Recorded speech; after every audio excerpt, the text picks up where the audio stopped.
Well, David, you missed a very important meeting.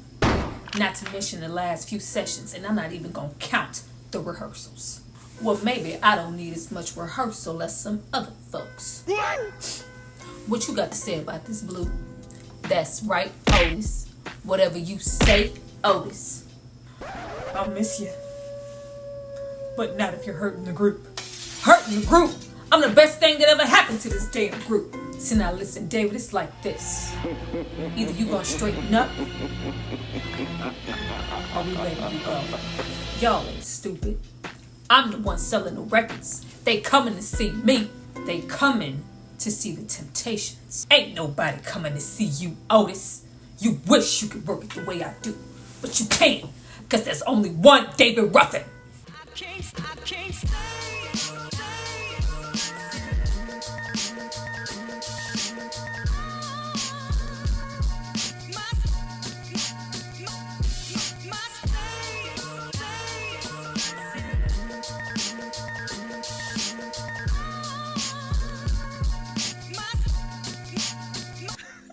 Hi you guys, welcome back to my channel. It's Tyra here with another struggle review, here to discuss The Temptations. Now this miniseries is from 1998 and it stars Leon and Charles Malik Winfield. Now before we get into all things, I'm David Ruffin and these are The Temptations. I need you guys to drop down and subscribe to my channel and like this video. I'm going to give you guys a moment to do that. Then we're going to come back and discuss the mini-series standard. Like, as far as biopics and mini-series were concerned, this elevated it to the point that if you weren't presenting our beloved artists who are finally getting set center stage and getting their own movie or their own TV mini-series, and it's not up to par with this one, we don't want it. If they could do it here with these Temptations, we expect it every single time. Perfection. Go back.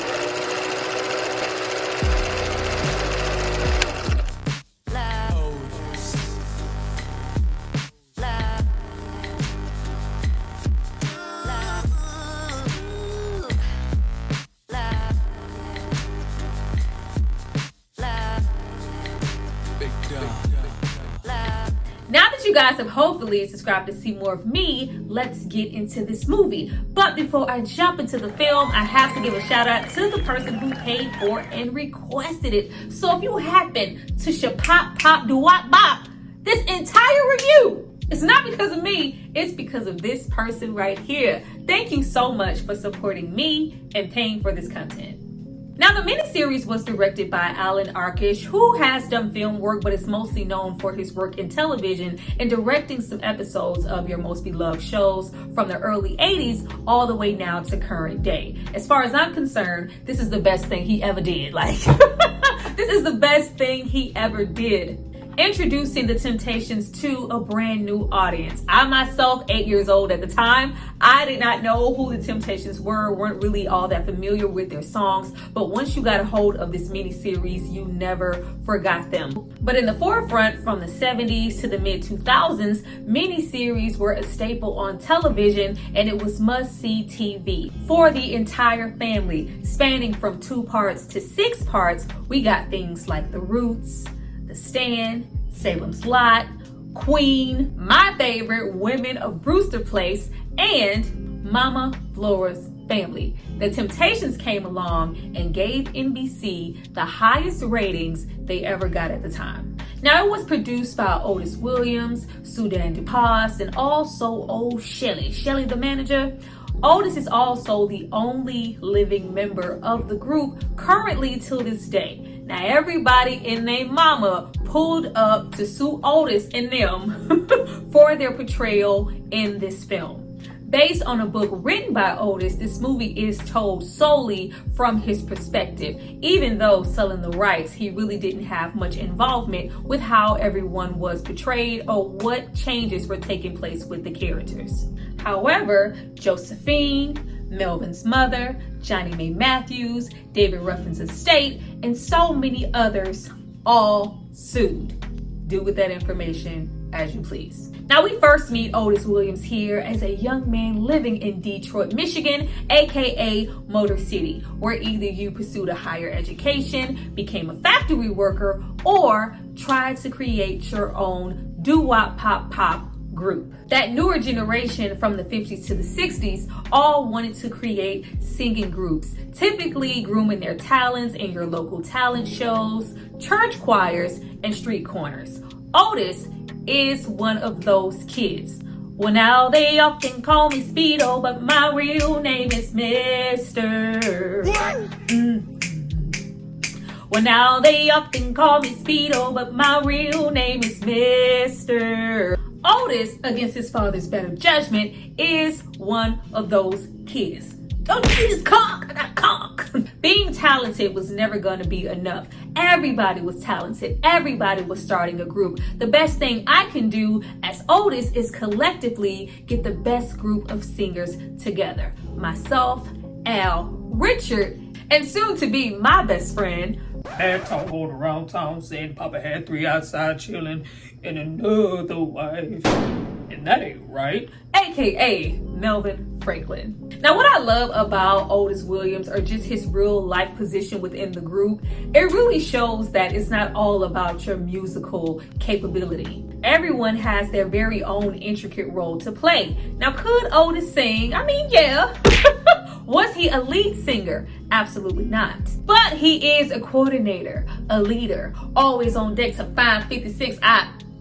Find your ass. I will find you if you keep being late, holding people accountable, always there to persist, always devoted, practicing, directed more than anybody else in the group, which was needed for every single obstacle that would lie ahead. Where anybody else would give up, Otis is gonna keep on going. But in fact, was anybody coming to see Otis?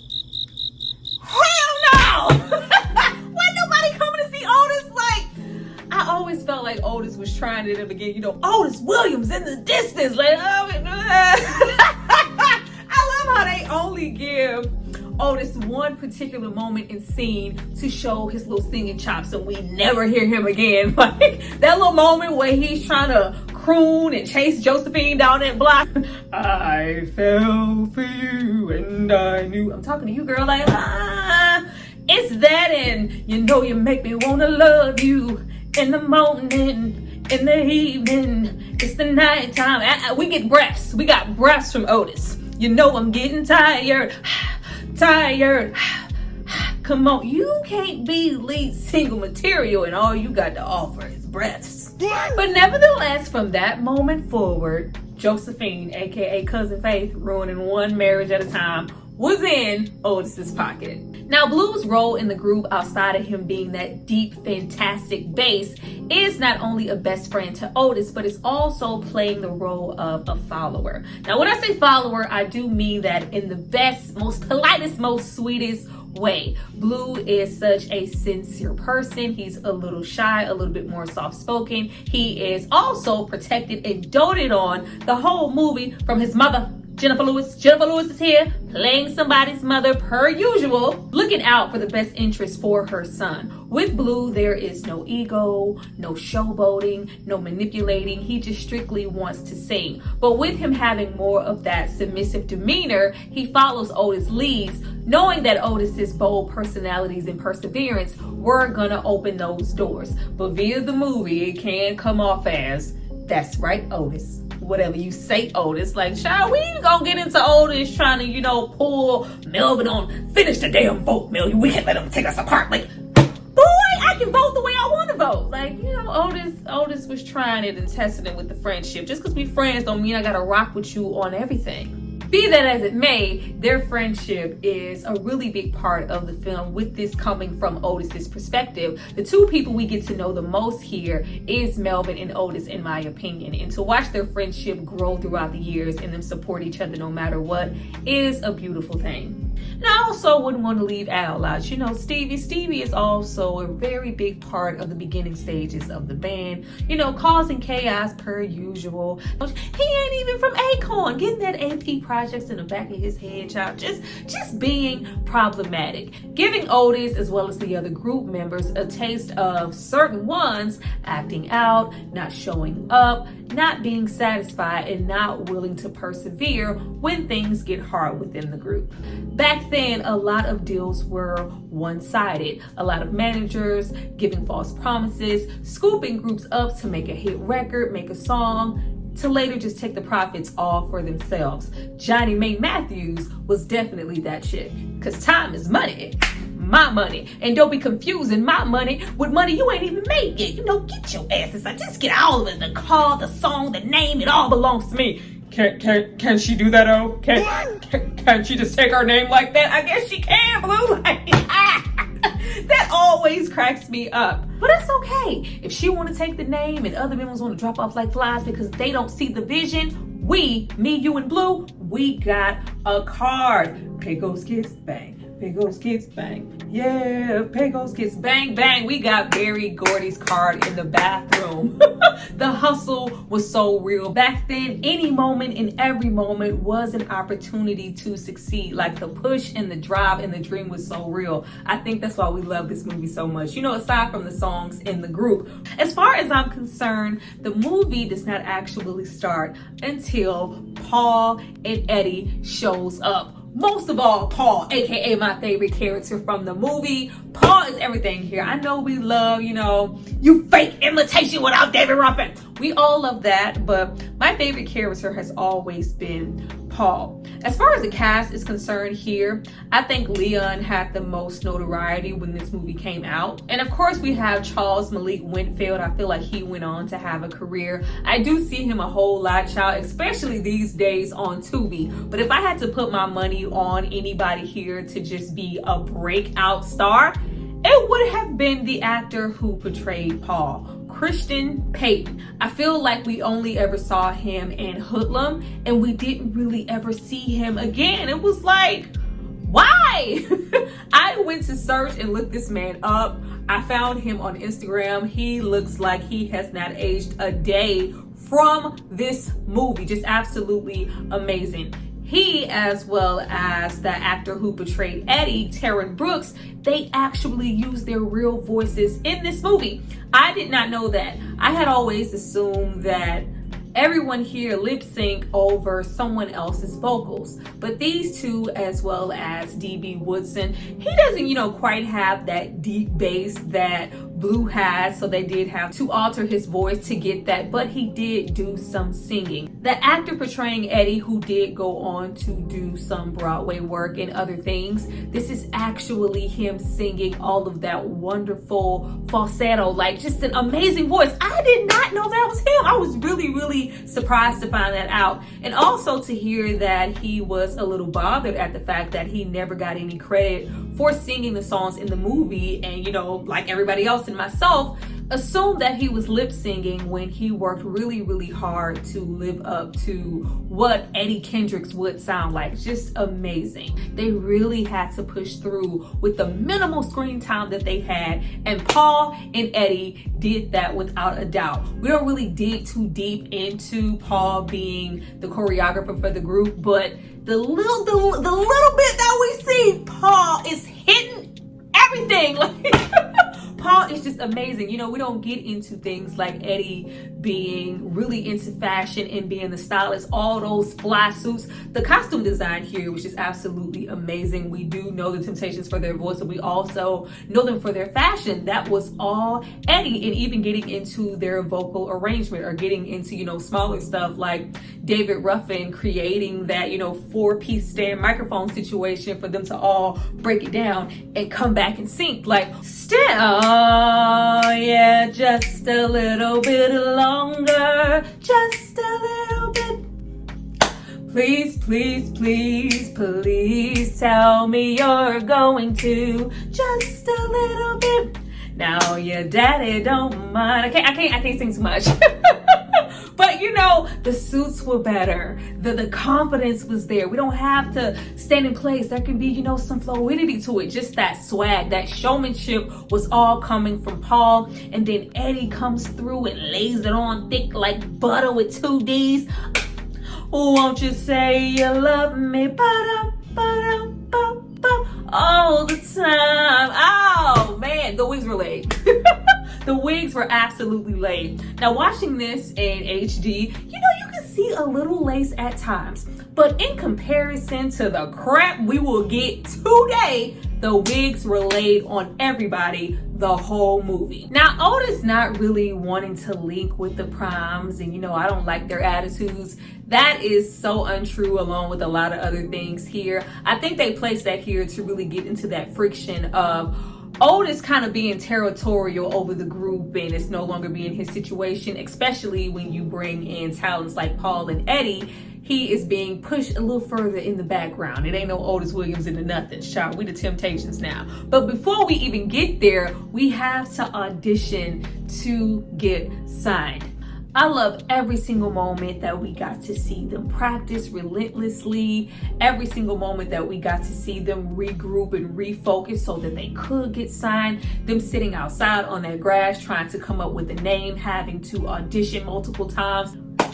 We don't see none of this anymore, like just really cultivating a talent, really having to be the best, really having to be multi-talented to get signed. Like you had to be the best, especially getting into Motown and what that label was at that time. Say what you want about Berry Gordy and him not paying his people, but for anybody who was on the label, they were a freaking workhorse. Everybody has to do a little bit of everything. Like, it was just amazing that so much talent came out of that one place, because Berry Gordy wasn't taking no shorts. You need to be phenomenal to even get signed. You're Smokey Robinson, you know, Martha answering the phones in the front. Everybody in the building was talented. We don't really get too much into the behind the scenes type of situations with the group. Of course, we see David Ruffin and his brother Jimmy walking from Motown, but we don't see stuff like David Ruffin building up Motown, like literally working on the building. Always being there. Okay, fine. You're not in this group. Your record ain't selling. All right, you're going to play drums and sing background for this person. Like, everybody was always going to be working. They worked so freaking hard. Oh, please, please forgive me. Yeah, I know I was wrong, so wrong. But now I know, yeah, my place is at home. Can't you see I've been crying? Oh, yes. He's been almost dying, almost, oh, mother, please, mother, oh, mama, oh, it was so good. It was so good, but only as good as what's being written for them. We get to see that they were in no way an overnight sensation, because you know, by the time we came to my paradise, baby, we just couldn't get a hit song to save our lives. You know, money is tight. We're trying to work jobs as well as, you know, be performers. Everybody's having kids, you know, Lamont. You're always on the road. Like, what? So do it then. Be my father. Why you always on the road? Like, whoever that child actor is, it is right over there with, oh, hell yeah. Thanks, Ray Ray. Like, what y'all be finding these kids? So do it then. Be my father. You're always on the road. Like, it is so crazy, you know, us as black people, what we take away from movies. Who would ever watch this and just be diehard taken away? You're always on the road. Like, I don't know how many times I said that as a kid. Oh, hell yeah. Thanks, Ray Ray. Where y'all be finding these kids?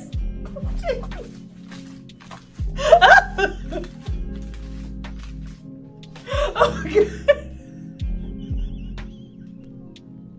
But after going over 2 years without a hit single, having all of the artist development that they could ever need, everything changes on New Year's Eve. I want you to know.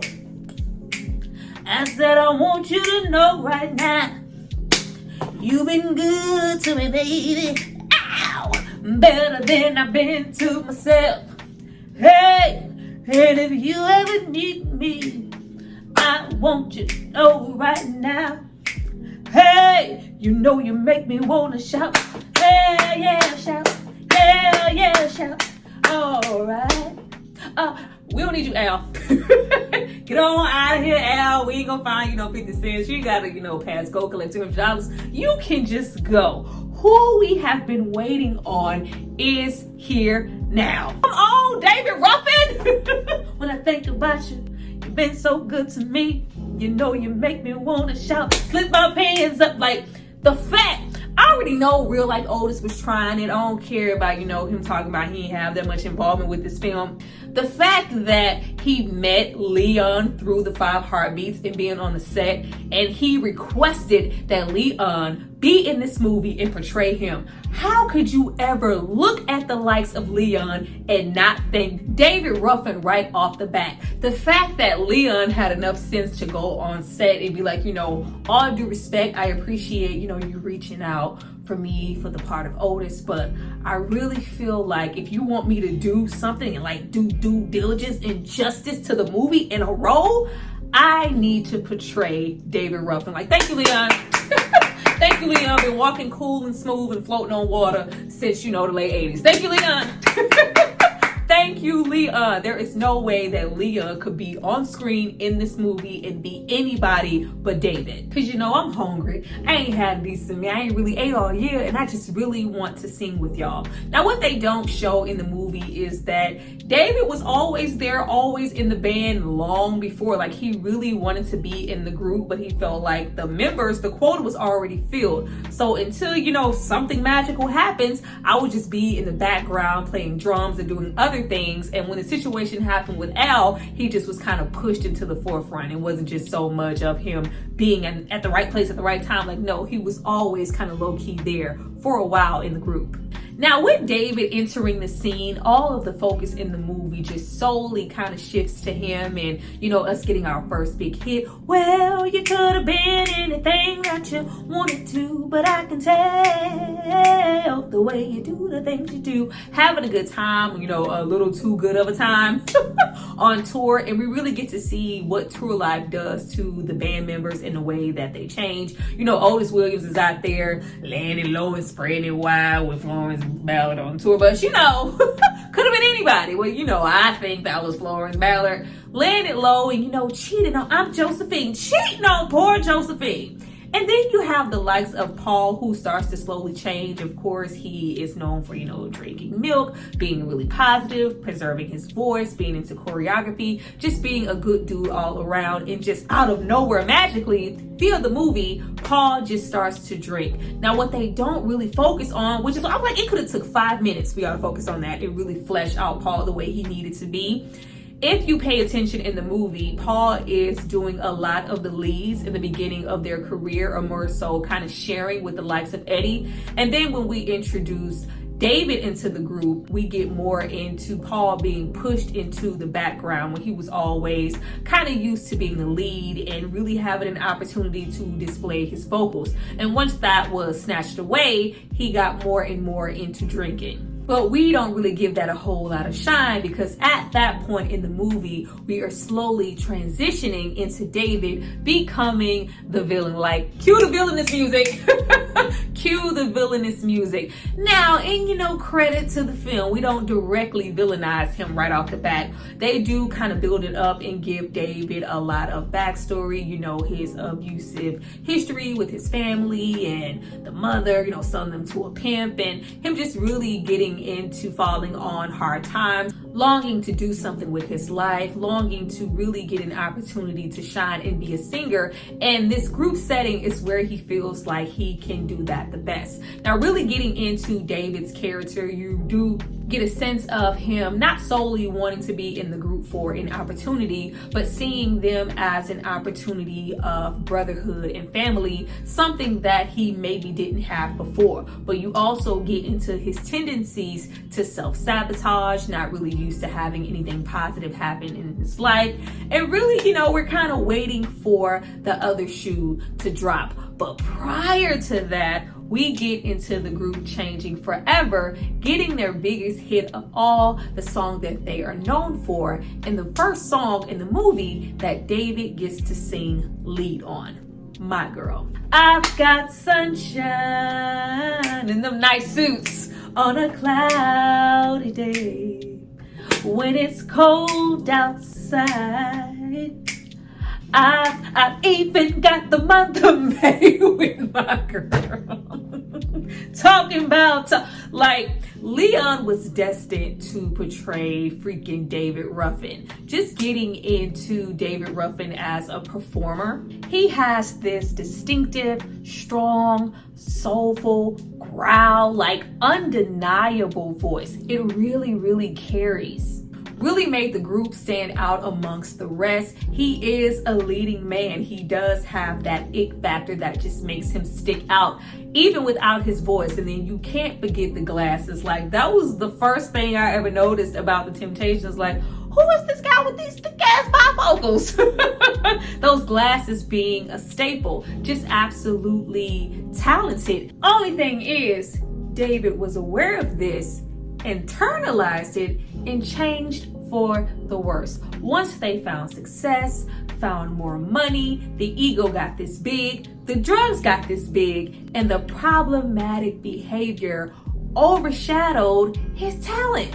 I put David Ruffin right over there in that same box with your Ike Turners and your James Brown. We're talented, but we are abusive. We can be, musical geniuses, but we are tortured, addicts, egotistical, sometimes maniacs. Like, we get our first glimpse of this at the Motown picnic and him showing up with who's supposed to be Tammy Terrell. I'm sure we know all too well about Tammy Terrell's relationship with David Ruffin and the abuse that take place.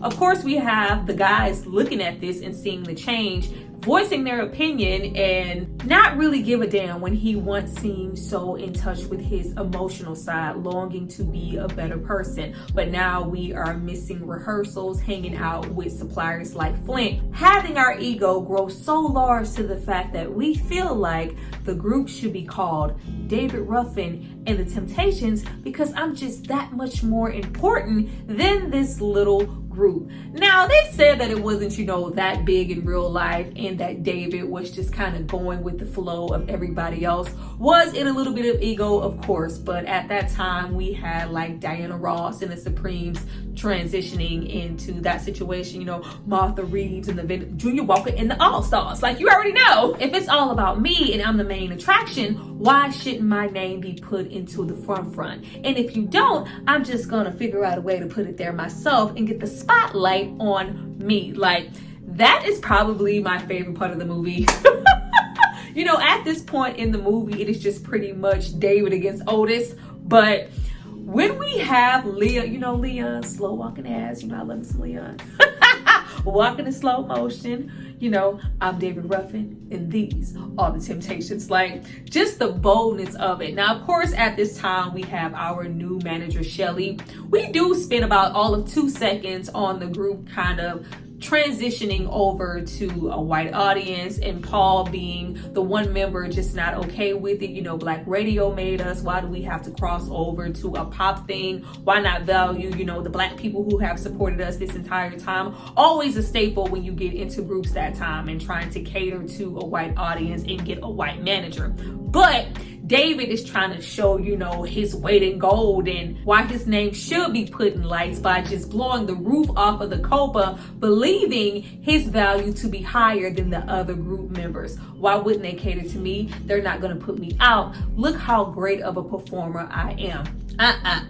But be that as it may, it's my favorite. Like, the group members were so in the pocket for that freaking performance. They are in the pocket for every performance, but it's just something about them performing at the Copa that stands out to me. Way before David comes out and they are singing, well, I'm bringing you a love that's true, so get ready, so get ready.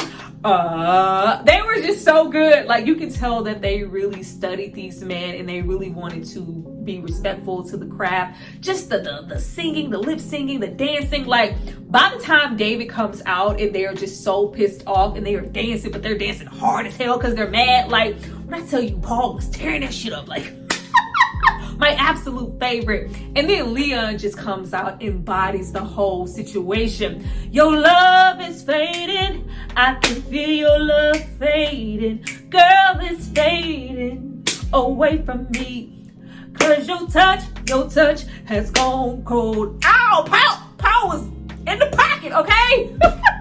All the way in the pocket. And Otis just looking like, boy, oh, like, it is just so freaking good. And then I feel like there was some real tension there, getting back into the ain't nobody coming to see you, Otis, which of course I think all of us know by now that Leon threw that in. Like, let me just throw y'all a bone. I feel like this needs to be here, a complete improv situation with him and the director going, you know what, hey, I don't think the actor Charles, Malik Whitfield really likes when you say ain't nobody coming to see you, Otis, like it's causing tension. Leon's like, well, yeah, don't you want some tension in your movie? Don't you want it to be authentic, want it to be real? So in that moment, he wasn't expecting him to say like, oh, you said, like, ain't they coming to see they coming to see me. You wish you could work the way I do. Ain't nobody coming to see you, Otis. So by the time we get to hold my tears, what happened to the love we share?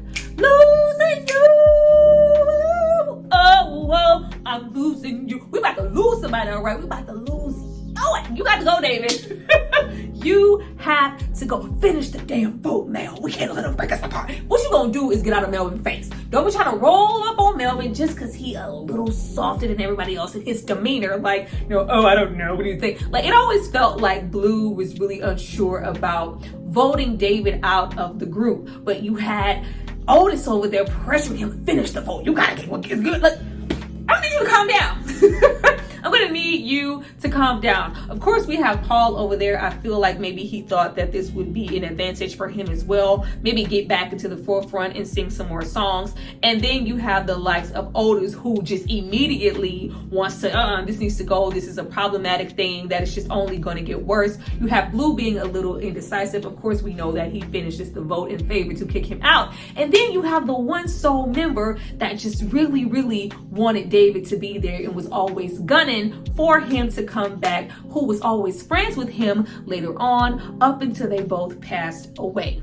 Eddie was always here for David being in the group. But regardless, the deed is done. Y'all crazy? You can't fire me. Do you hear me? Do you hear me? Y'all can't do me like this. Like, you ungrateful sons of bitches. Like, oh my goodness. But just when he turns around in that smirk of, you know what, I really don't care, it turns into a frown that says, I really do care. What does this mean? What is, me being out of the group, being solo really look like? What about, Temptations Forever? What about the brotherhood? What about everything else that I didn't think about when I was just solely thinking about myself, maybe being on substances and thinking with my ego more than anything else? It was very much giving, he's gonna cry in the car. Because I'm doing fine up here on cloud nine. Listen, one more time, I'm doing fine up here on cloud nine. You can be what you wanna be, cloud nine. You ain't got no response. It was a good time.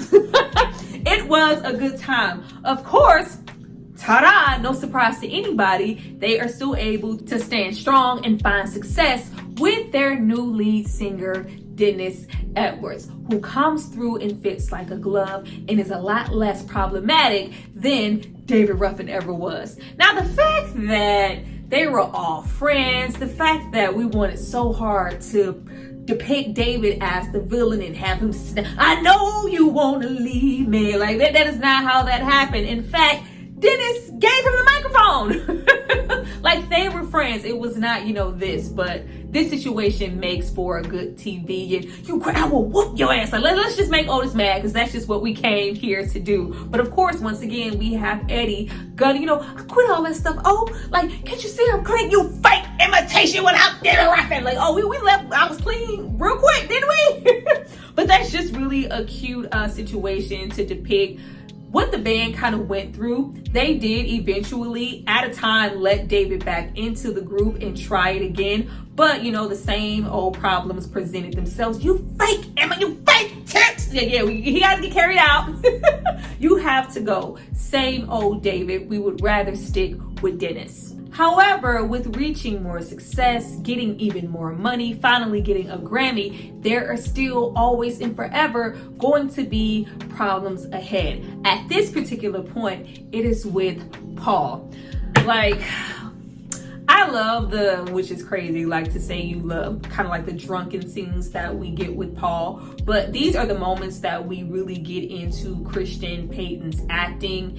And I just really wish in the movie they did depict him just mentally dealing with being pushed into the back, because that is what really pushed him into drinking. Here it's just like, oh, he just picked up a bottle and then all of a sudden he was an alcoholic. But we really get into how bad it is and who Paul is now versus the Paul that we met, how he's interacting with his group members and his wife, and how he decides to sing at Mama Rose's house.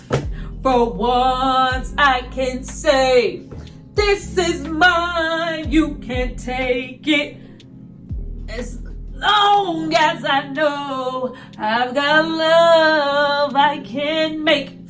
For once I can feel that somebody, like, oh! Blue takes me out every time, like, Blue, just emotional. Oh, Paul, like, baby. Oh.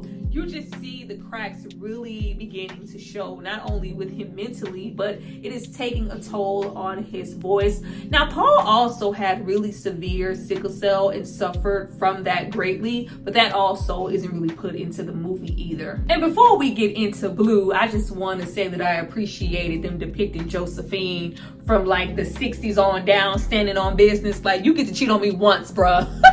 You get to cheat on me once and you ain't never gonna roll up on me again. Like, Lamont, come say bye to your dad. Like, I don't want nothing to do with you, Otis.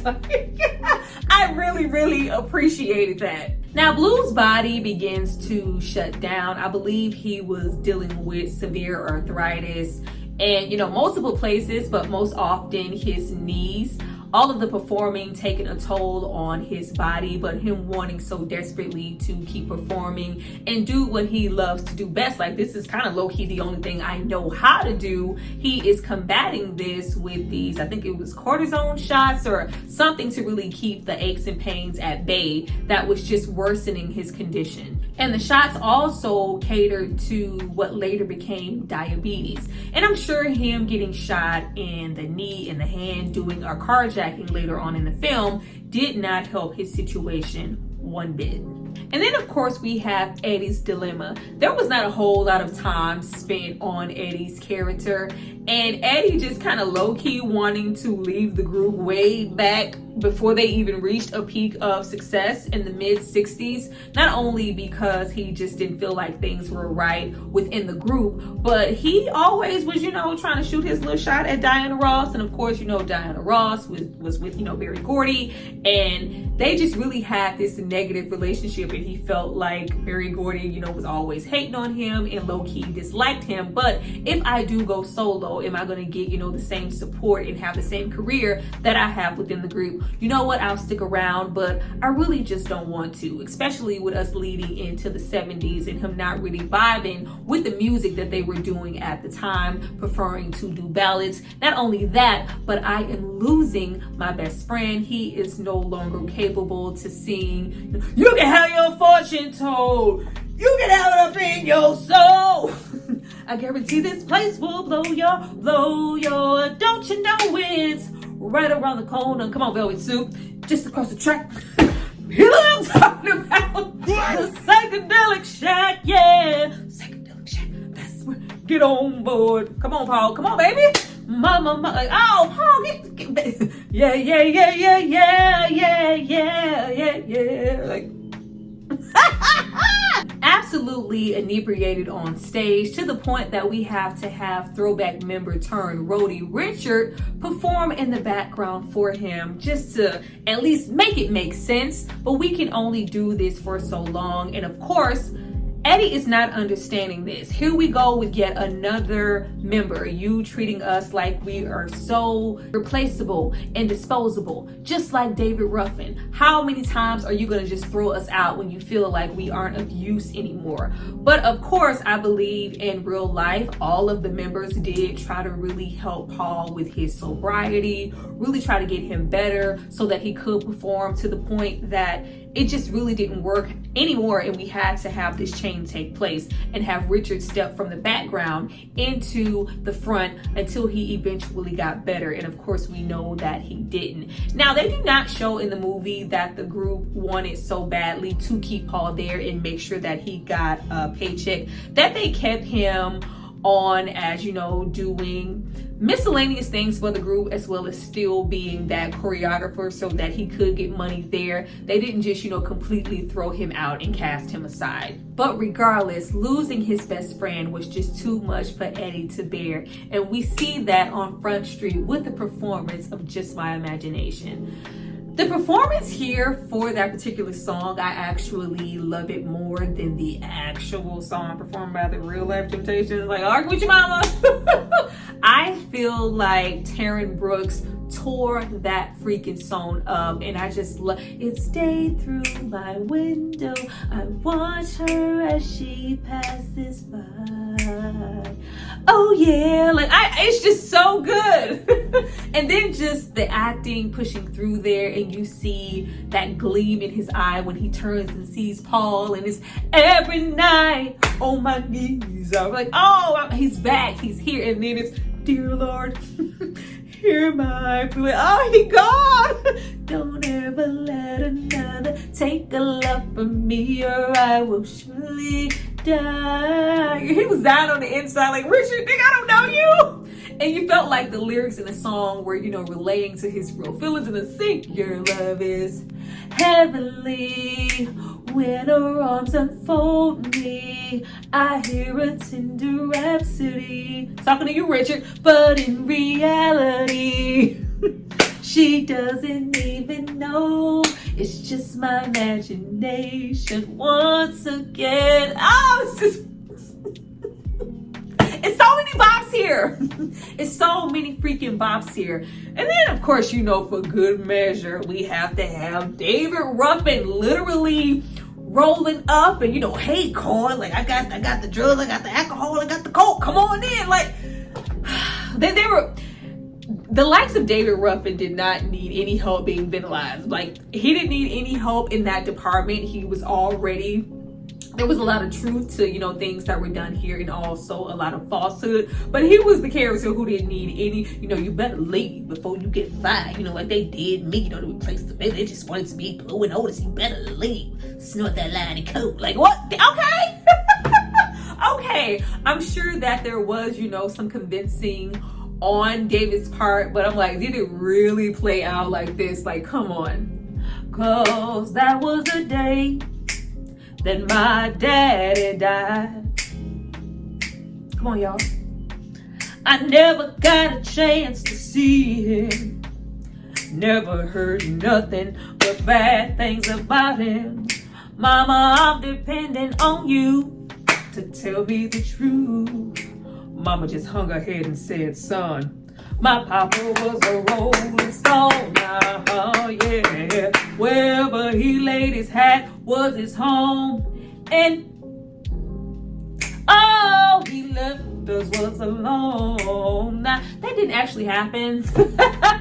Now, of course, Dennis felt like in the film, you know, that was the day my daddy died. Why would he write that? When in actuality, the writer just picked the 3rd of a different month, and it was just like too close for comfort for him. Like, why would you pick the 3rd? It wasn't the exact day though, but it wasn't as big as they made it here for it to be a really big problem for Dennis. It was just like, huh, that's a thing, and we just kind of moved on. But this is the portion of the movie where we see Paul completely descend and we lose him to self-harm. Like, Christian Pate did a really good job with Paul. Like, he really looked like an alcoholic. I don't even really want to revel and spend too much time in that situation, but the actual factual never really added up to me. You know, the hand that the gun was in, and just everything just kind of seemed off, and it always felt like there was something that wasn't said with that particular situation. But I'll just end it off on saying that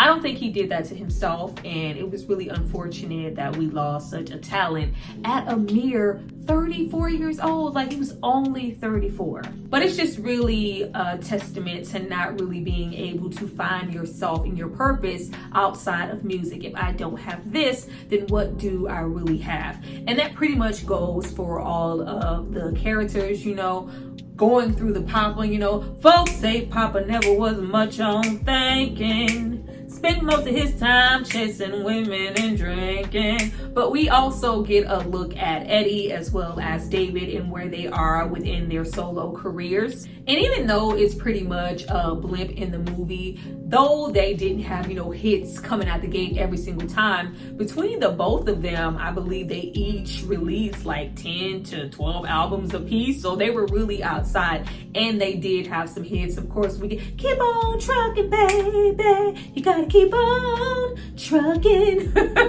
But I think David found a bit more success. We don't really get into all of his solos either. I'm so glad that we got, you know, Sunshine, Blue Skies, Please Go On, you know, when Blue is trying to rehabilitate himself, but, you know, Walk Away From Love is a bob, as well as, you know, My Whole World Ended. They did find success. But getting back into, you know, the situation with Paul, you know, who am I without music? I think that particular portion is kind of overshadowing the fact that these guys didn't have any money. Like, let's talk about that. Once we get into transitioning beyond, you know, those getting into those late 70s into the 80s, they did not have any money, and we had no choice but to deal with the arthritis and keep trying to figure things out because we didn't have a dime. Like, of course we have kind of Otis in the group feeling this, and we have them transitioning over to Atlantic and leaving Motown and just not receiving that same love. But the fact that we had to keep touring, keep performing, and keep trying to, you know, have a hit because we really weren't making any money like that. That is absolutely crazy with how hard they were working. To be in the business 20 years. Now, of course, we know everybody had their habits. We do see things like Otis taking care of his family. His mother, you know, eventually falls ill. And, you know, before we get to see Sammy Davis Jr., like Charles Malik Winfield was really acting and carrying in those scenes when he really had to show emotion, whether it was losing his mother or, you know, eventually losing Lamont. But taking care of things like that, of course, everybody has their own little habits. Everybody has families and kids at this point. And, you know, a lot of people were kind of maybe trying to keep up with the Joneses and spend a little bit more than they should have been. But there was absolutely no reason after, you know, getting into 20 years and then some into the business that we absolutely have no money to show for ourselves unless we are constantly touring. It really shows how much money they were really making at the likes of Motown and everywhere else. However, people moving out, people moving in. Why? Because of the color of the skin. Run, run, run, but you sure can't hide. An eye for an eye, a tooth for a tooth. Vote for me and I'll set you free. Rep on, brother. Rep on. We got 2 sets of Temptations. That must have been crazy. You know, when all the leads started falling out of the group and we only left with the OGs of Otis and Melvin of the original lineup, but Eddie, David, Dennis all link up to do their own separate thing, something ain't clean in the buttermilk. We see mentally, physically, and pocket-wise the type of situation that all the guys are in. Even though there is all this animosity and there's 2 groups and there's that, if there is an opportunity to make some money and collectively do this OG Motown review and work with each other again, we are going to take it. We all could use the money. But I absolutely love the fact that David, in his arrogance, persisted throughout the entirety of the decades. He and Eddie were really, really close. We do see that in the movie. But not only that, but they also released an album together. They were really, really like this. But just that arrogance, they want the voices. We know they want the voice. I'm gonna walk my cool. Get it together. We need this money. Can you please? But at that one particular moment in the beginning, it does maybe feel like David has turned over a new leaf, even though he hasn't. And by the time we beauty's only skin deep, yeah. Oh, child, he was gone. Beauty's only skin deep. Oh yeah, that lasted for all of 5 minutes, via the movie, and it was fine, David. But I do love the moments that we have him, have a little come to Jesus situation with Otis. If I have to be hard on you, I always some of us need that. I love that regardless of what they went through, there was always this love and this mutual respect for each other, even at the moments that they didn't love and like each other. But I believe it's at that point that we transition into them being honored in the Rock and Roll Hall of Fame. Of course, they haven't seen each other in a while. And of course, with all the lineup, there is, a lot of members at this point. But I love the moment that Shelley goes over there. He's like, yeah, well, hello, I'm happy to see you. But Otis wasn't expecting you. If y'all get out of here. If y'all don't get out of here, we all deserve to be here, regardless of how you feel about me. We all helped each other to get to this very moment. And of course, they hug it out. But that scene always takes me out. Now, getting into the 80s and the whole crack epidemic of it. Give me everything. Give me what you got and get some more. I know you can get some more. This is probably what David's family and estate had the most problem with. Of course, we do know that David was in the depths of his drug addiction. Of course, we are missing shows. He's able to take, I'm David, help me out. I'm a star. Leon is so good. It's a stinking Lincoln parked outside. Just give me everything. Give me what you got. And from that moment, we have him transition into overdosing and just being thrown out of a car, and nobody knew, nobody identified his body, and it was just so tragic. Now, of course, he did overdose, but he was alive at the moment. He was, placed into a hospital where he eventually died and where his family eventually claimed his body. And it was just why predict him being thrown out of a limo and nothing but trash when he did die in a hospital bed. And it wasn't like this. They were very, very unhappy with that. And the same can kind of be said for the likes of Eddie. They don't depict him dying here, but it's just the little things. Of course, we know he died from lung cancer, and he was a very, very thick chain smoker. I don't think we saw him smoke one cigarette in the entire film. It's just little details that matter. But we are at the end of the road as far as our careers. We are no longer those young, vibrant men. We are solely the last standing members, Otis and Blue, who is now in a wheelchair. Come on from behind that tree and zip up that jacket, because I'm Jennifer Lewis. You know what I mean? Now, the food on the table looked delicious. I just want to say that. The food on the table looked delicious. That whole transition scene in Soul Food where they go do the food on the table. Under the table. The food looked good. But we just have them in that moment really reflect on who they've lost, who they used to be. And once again, so many times in this movie, we have, people who were there, like Mama Rose and, Otis. They're really, just giving him his flowers as for what he did in the group, who he was, and what could have happened if he wasn't there. You had a hand in making this what it is, taking care of my son. Just a really sincere moment. Now, who was responsible for putting that goddamn silver eyeshadow on top of Blue's and Otis's eyelids to make them look old? Who did that? I've always been really unhappy with that eyeshadow. It always pissed me off because no ma'am. But regardless, we tragically lose Blue as he is, you know, trying to still prove his independence and, you know, how well he is by going in the kitchen to get some ribs. And of course, he never returns. We don't actually see him die. We just hear it via Otis, and he goes, you know, oh, Blue, like very, very tragic. Now, from my understanding, with Melvin Franklin dying in 1995, this movie coming out in 98, and things feeling really, really fresh, they didn't want to depict him dying in a hospital and just felt like this was the best thing. But, you know, y'all love to have a kiki and say Blue died. Why them short order ribs had to do Blue like that? But this is what they felt like was the best decision. Regardless of it, the scene is really, really touching. And when you bring Smokey Robinson, the Smokey Robinson, outside, and as soon as he hits that damn really gonna miss you, gonna be thinking about, oh, time is gonna be hard and slow. It's just, oh, the glory tear comes. I'll miss you, my buddy. I'll miss you, my friend. It added, you know, a touch of realism to it with us having the actual Smokey there, and with it being so fresh, it really felt like the people at that moment were paying respects to the real life Melvin Franklin. Just a really special moment.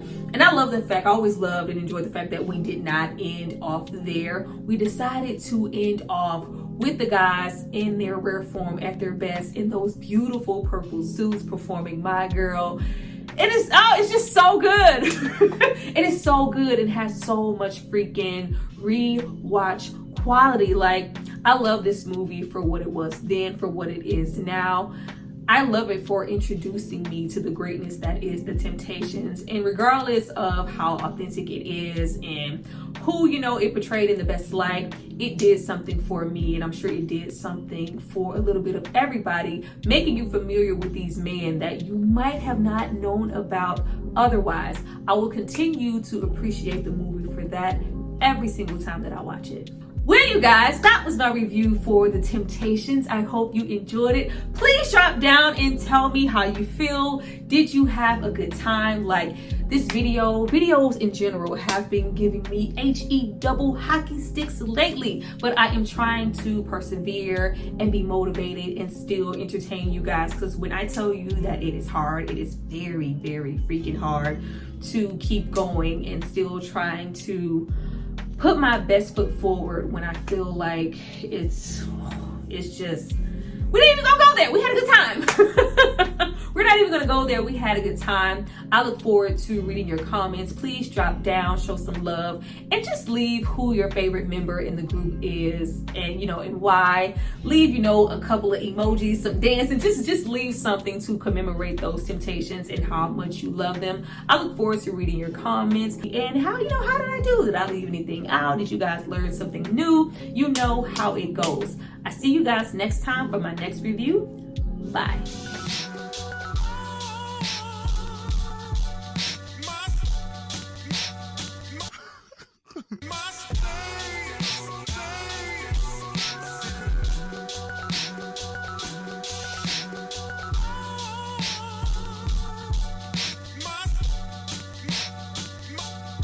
Commissioner!